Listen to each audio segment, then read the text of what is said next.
The Jefferson Wildcats boast one of the richest histories in the NWC with 16 league titles, but they're coming off back-to-back one-win seasons. In 2025, it's a fresh start. Our Tony Quach shows how the Wildcats plan to climb their way back towards the top.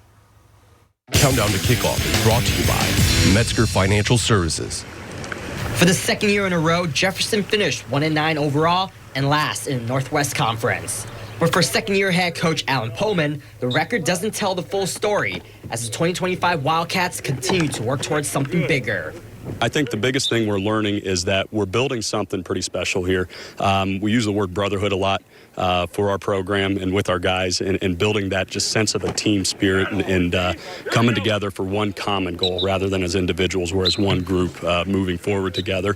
I think we started that last year, and that's really starting to pick up momentum moving into this year. Jefferson returns 8 starters on both offense and defense, and they're anchored by a small but determined group of 5 seniors who are leading the charge. A lot of those kids are back, and they're really starting to take on that leadership role. We're really seeing that, and the kids following behind that. And again, that goes back to that sense of that brotherhood we got. I think if you ask anybody on our team, they're going to say we're one of the hardest working teams in the NWC. So it just comes down to working hard in practice, and if we don't work hard, then we can't succeed. One of those seniors is Luke Rohde, and he will continue his play-calling duties as he enters another year under center. I made a lot of mistakes my first 2 years. Even the first scrimmage, I made a couple mistakes, but I just got to keep growing and learning from them. During defensive practices, I work quarterback drills, just footwork and throwing mechanics and shoulder stuff.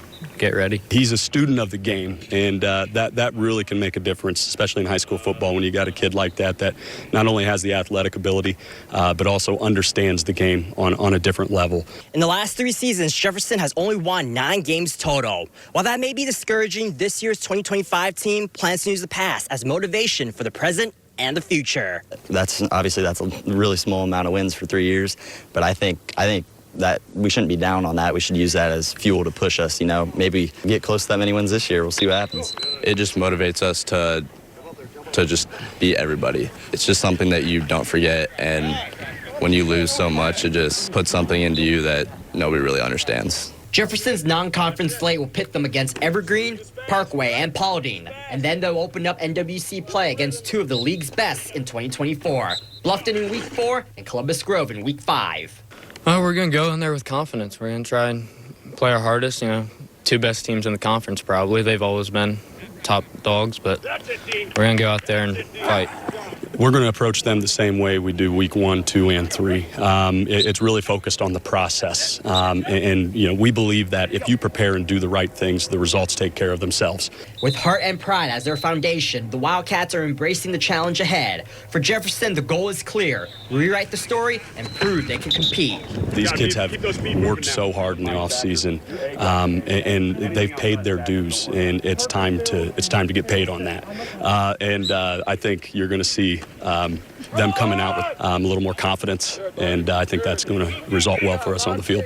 Reporting in Delphos, Tony Quach, your News Now Sports.